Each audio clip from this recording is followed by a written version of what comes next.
अस्सलामुअलैकुम। Last video में हमने बात की मॉन्टेस्को के बारे में। 1689 में पैदा हुए और 1755 में उनकी डेथ हुई।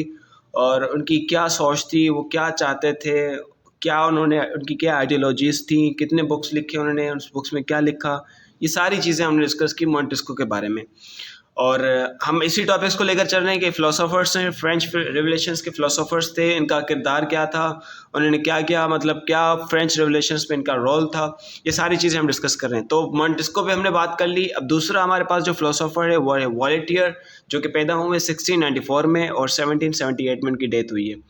अच्छा, ये फ्रेंच इनलाइटनमेंट का राइटर था। इनलाइटनमेंट एक फ्रांस में एज ऑफ इनलाइटनमेंट हुई थी, जिसमें साइंटिफिक रिसर्च हुई थी और इसके अलावा बहुत सी डिस्कवरीज हुई थी, बुक्स लिखे गए, बुक्स की ट्रांसलेशन की गई। आप ये समझ लें रेनेसांस का स्टार्ट हो रहा है, प्रोटेस्टेंट का ये टाइम था, ये सारी चीज़ें हो रही थी इस वक्त। तो ये फ्रेंच एनलाइटनमेंट का राइटर था, हिस्टोरियन था, फिलोसोफर्स भी था।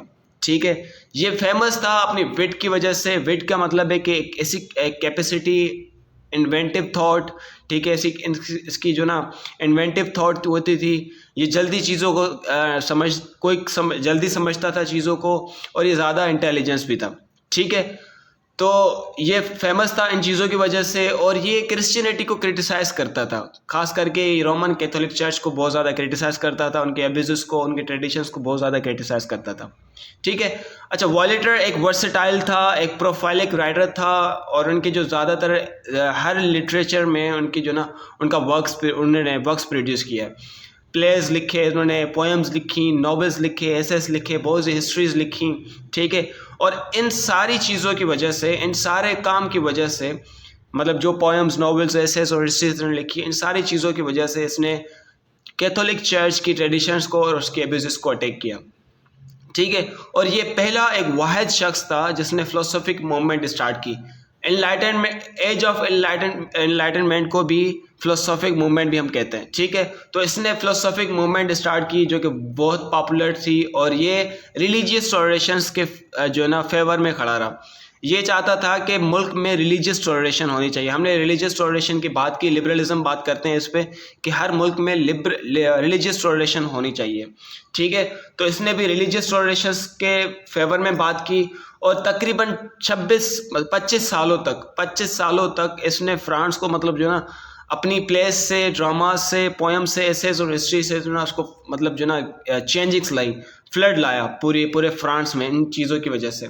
ठीक है, इसने डॉगमास पे अटैक किया और थियोलॉजी पे अटैक किया। तो डॉगमास का मतलब है कि ऐसे प्रिंसिपल्स, ऐसे रूल्स और रेगुलेशंस जो किसी अथॉरिटी की वजह से आप पर लागू किए गए, और इस पर आवाज़ उठाना किसी के लिए, मतलब कोई भी उस पर आवाज़ ना उठा सके। ठीक है, कोई भी उस पर आवाज़ ना उठा सके, या कोई भी उसकी आवाज़ नहीं उठा सकता, उसको हम कहते हैं डॉगमास। ठीक है, इसके अलावा इसकी और बहुत ज़्यादा काम थे। इसके अलावा इसने कुछ ड्रामाज वगैरह ये सारे लिखे हैं, और ये डेमोक्रेटिक को लाइक नहीं करता था, मतलब ये खुद डेमोक्रेटिक को पसंद नहीं करता था, डेमोक्रेसी को। ठीक है, लेकिन ये मोनार्की को भी सपोर्ट नहीं करता था। अब दोनों बातों में फ़र्क है।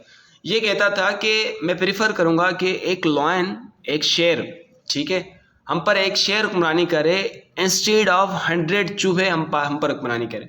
चूहों से बेहतर है कि हमारे पास एक रूलर, एक लायन हम पर हुक्मरानी करे। ठीक है, अब ये कि अच्छा, ये मास्टर माइंड था यूरोपियन हिस्ट्री का, अपने वक्त का ये मास्टर माइंड था। ये प्रोटेस्टेंट टाइम जब स्टार्ट हुआ था, और इस वक्त के भी जो ना इसके कुछ किरदार थे। सही है, प्रोटेस्टेंट तो सबसे पहले स्टार्ट हुआ था 1818 में, 1618 में स्टार्ट हुआ था, लेकिन ये भी उस अपने दौर का एक मास्टर माइंड था। यूरोपियन हिस्ट्री में इसको मास्टर माइंड कहा जाता है। ठीक है, अब जिस वक्त आपका मार्टिन लूथर पैदा हुआ था 16 से पहले, मतलब जब यूनिफिकेशन ऑफ जर्मनी हुआ था, और कांग्रेस ऑफ वियना हुआ था, उस वक्त तो वो पैदा हुआ थे, क्या नाम है, ओटोवन बिस्मार्क पैदा हुआ था। अच्छा, जिस वक्त आपका मार्टिन लूथर पैदा हुआ था, तो उस पीरियड को एज ऑफ मार्टिन कहा जाता है, एज ऑफ लूथर कहा जाता है। और जिस पीरियड में आपके वॉल्टियर पैदा हुए थे, और इस पीरियड को एज ऑफ वॉल्टियर कहा जाता है। ठीक है, तो ये आपका वॉल्टियर जो कि पैदा हुए 1694 में, इनकी डेथ हुई 1778 में, और इनके पीरियड्स को एज ऑफ वॉल्टियर कहा जाता है। और ये एज ऑफ एनलाइटनमेंट का मेन किरदार है। इसकी बहुत सी कोशिशें हैं इस फ्रेंच रेवोल्यूशन में, इनकी राइटिंग्स की वजह से फ्रेंच रेवोल्यूशन आया। ठीक है, अच्छा, इनका ये मकसद नहीं था कि रेवोल्यूशन आए, ये इस बात पे बिल्कुल एग्री नहीं थे, लेकिन इन्होंने जो लिखा, इन्होंने जो काम किया, लोगों ने जब उनको पढ़ा तो लोगों को शऊर आया और लोगों ने रिवोल्ट किया। ऐसे ही होता है हर मुल्क में, बस जहाँ पे रिवोल्यूशन आता है, जहाँ पे कौम एक रिबेलियन खड़े हो जाते हैं, वो नॉलेज में बुक्स की रीडिंग करके अपनी नॉलेज में इजाफा करते हैं, और उसको उनको जब पता चलता है कि हमारे मुल्क में जो सिस्टम चल रहा है गलत चल रहा है, तो उनके अगेंस्ट खड़े हो जाते हैं। ठीक है, अभी भी आप देखेंगे कि बहुत सी कंट्रीज़ में ऐसे कुछ लोग हैं जो कि डिफरेंट फ़िलोसोफर्स की किताब पढ़ के, और उनकी जो फ़िलोसफी है बिल्कुल चेंज हो जाती है, उनका माइंडसेट बिल्कुल चेंज हो जाता है, और वो अपने मुल्क को चेंज करने की कोशिश करते हैं।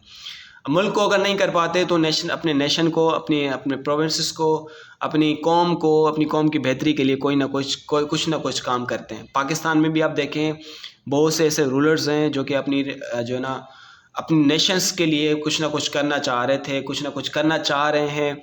ठीक है, और बहुत से लोगों के एम्स हैं कि वो अपनी नेशन के लिए कुछ ना कुछ करें। क्यों करें? क्योंकि उनको पता है जो सिस्टम हो रहा है इनमें हमसे जो ना मतलब हमारी कौम को कुछ नहीं मिलेगा। तो ये खुद कोशिश कर रहे हैं कि हम अपनी कौम को कुछ ना कुछ हासिल करा सकें, कुछ ना कुछ उनको दे सकें। ठीक है, तो आप रीडिंग किया करें, पढ़ा करें, और आपकी सोच में इजाफा आएगा और आपकी सोच चेंज होगी। आपकी रिवोल्ट, आप जो ना एक रिवोल्ट खड़ा कर सकते हैं अपने सिस्टम के अगेंस्ट। ठीक है, तो ये दो हमारे फिलोसोफर्स हो गए, एक हो गया मोंटेस्को और वॉल्टियर हो गया। लास्ट में हमारा है जेन जैकस, उसकी हम वीडियो बनाएंगे और उसमें हम डिस्कस करेंगे जेन जैकस के बारे में।